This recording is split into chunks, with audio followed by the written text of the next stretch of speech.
I still think कि जो human rights हैं वो इंसानियत की बहुत पुरानी स्ट्रगल के बाद दुनिया ने दैट्स गेन की।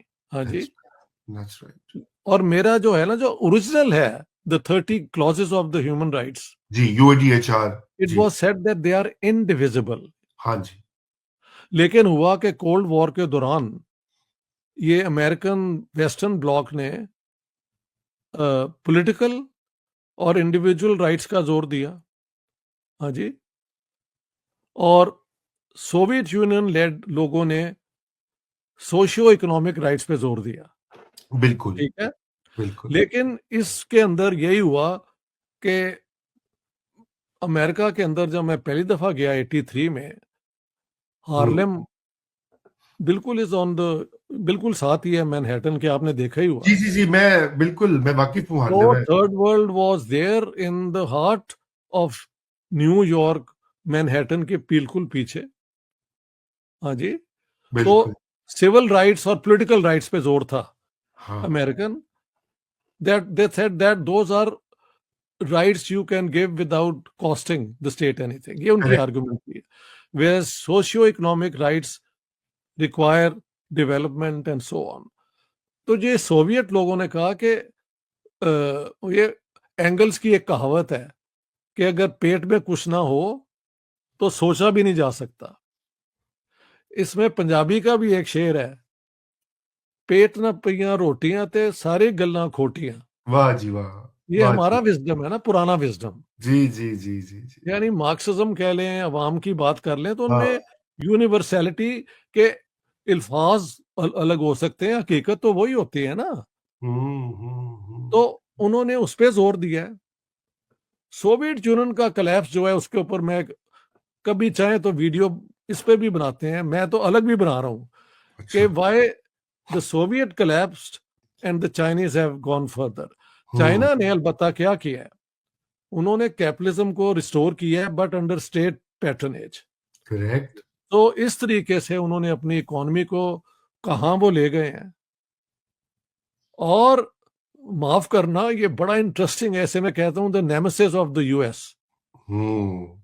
एक हम्म। जमाने में जब सोवियत यूनियन और चाइना का झगड़ा चल रहा था, तो पाकिस्तान के जरिए वो पिंग पोंग डिप्लोमेसी हमने शुरू की, किसिंजर को भेजा गया, ये वो, कि इस यूनिटी को अलग किया जाए।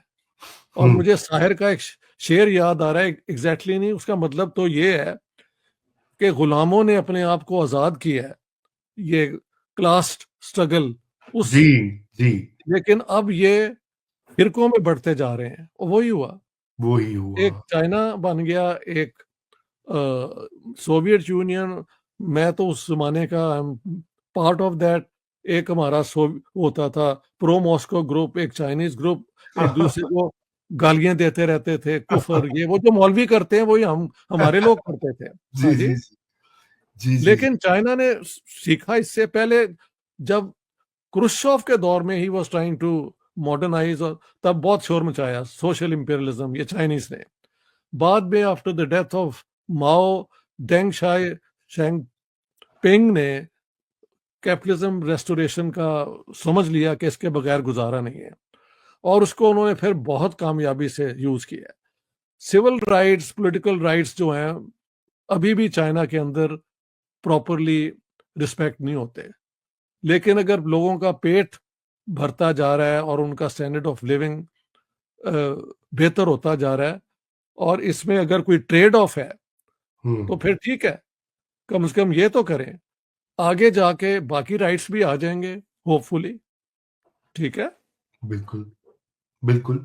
बहुत आपने तो वाजे तौर पर ये दे दिया, तो इसलिए चाइनीज, क्योंकि चाइना ने एक मिरेकल तो किया है, 800 मिलियन लोगों को गुर्बत से निकालना मैं कह रहा हूँ, जी जी।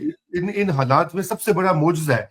अच्छा, तो डॉक्टर साहब वापस आ जाते हैं इंडिया पाकिस्तान की, और पाकिस्तान की तरफ। अब आपको पता है ये सारा कुछ जो हुआ है, इसमें दो चीजें हुई हैं। एक तो ये हुआ कि जनरल आसिम मुनीर, जो कि बड़े प्रेशर में थे पाकिस्तान तहरीक इंसाफ की तरफ से, ऑपोजिशन की तरफ से, उनकी भी प्रोफाइल इमेज बड़ा बूस्ट हुआ है, फील्ड मार्शल बन गए हैं। दूसरा ये कि फौज एज एन इंस्टीट्यूशन, जिसके ऊपर बहुत तनकीद होती थी कि जी इनका तो काम, ये तो सियासत ही करते हैं, और वो अपने क्या कहते हैं बजट ले लेते हैं, जंग तो लड़ते नहीं है, वो भी उन्होंने किसी हद तक ऑफ कोर्स वो मफरूजा गलत साबित किया। तो इससे डोमेस्टिक पॉलिटिकल जो है वहां भी तो एक शिफ्ट आएगी। वो आप कैसा देखते हैं डॉक्टर साहब? देखें, अब यहाँ पे अब बात हुई थी कि क्या ये बाकी ये सिविल पॉलिटिकल राइट्स को छोड़ के अगर डेवलपमेंटल स्टेट हो, hmm actually I am for it. Hmm और मैं 3 साल सिंगापुर रह के आया हूँ, राइट। वहाँ इसी किस्म की स्टेट थी। हाँ। वहाँ एक ही अखबार निकलता है, कोई पॉलिटिकल ऑपोजिशन नहीं, कुछ नहीं, लेकिन उन्होंने कमाल से अपनी इकोनॉमी आगे ले गए हैं। There right. Is no poverty in Singapore. Hmm हाँ जी। बिल्कुल। और उन्होंने अपने लोगों का स्टैंडर्ड ऑफ लिविंग बहुत आगे ले गया। जो बेचारे बाहर से बाहर काम करने आते हैं, उनकी भी एक बेसिक वो सैलरी सुलरी होती है, लेकिन वहाँ के रहने वाले लोगों का तो कमाल उन्होंने करके दिखा दिया है। तो अगर इसी तरीके से हम आगे बढ़ सकते हैं, लेकिन वहां पे you need a field marshal who is forward looking. Hmm Asim Munir is backward looking. Hmm at least this is what उनका जो आज तक रहा है, कि आयतें पढ़ना शुरू कर देना और इस्लामिक हिस्ट्री को इन्वोक करना। तो you are playing on the turf of the reactionary. आप इस्लाम को वहीं रखें जहां पे पर्सनल लाइफ में सदियों से ये है लोगों का आइडेंटिटी का हिस्सा है। हाँ जी, हमारे बड़े जो हैं वो मुसलमान थे, मगर ये हमने कभी खबासतें नहीं थी देखी कि हर बात को आप वो एक हार्श किस्म का इस्लामिक इंटरप्रिटेशन ही दें, ये करें। तो if Asim Munir can change his views and become a moderniser, देखे in the 60s Ayub Khan was actually celebrated. उसमें एक थ्योरी थी, आपने वो बात की है ना, थियोरेटिकल बात ये थी कि in third world countries the only people who have a modern education and training to do things in an organized manner is the army. Yeah.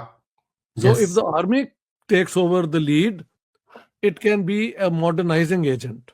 Correct. और Correct. अयूब खान के दौर में भी फ्रीडम्स के ऊपर रिस्ट्रिक्शन लगाई गई, पाकिस्तान टाइम्स को बंद करना पड़ा, इमरोज इस किस्म की वो तो हरकतें हैं।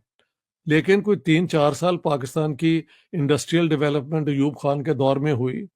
मुस्लिम फैमिली लॉ वो लेके आए, जो आज तक चल रहा है। वो जिया के 11 साल के ओप्रेसिव इस्लाम के बावजूद किसी ने उसे टच नहीं किया, because it's become part of a norm of the society. तो बिल्कुल।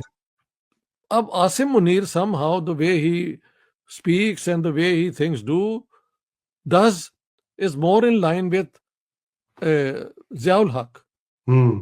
तो वहां से तो वो डेवलपमेंट नहीं आ सकती।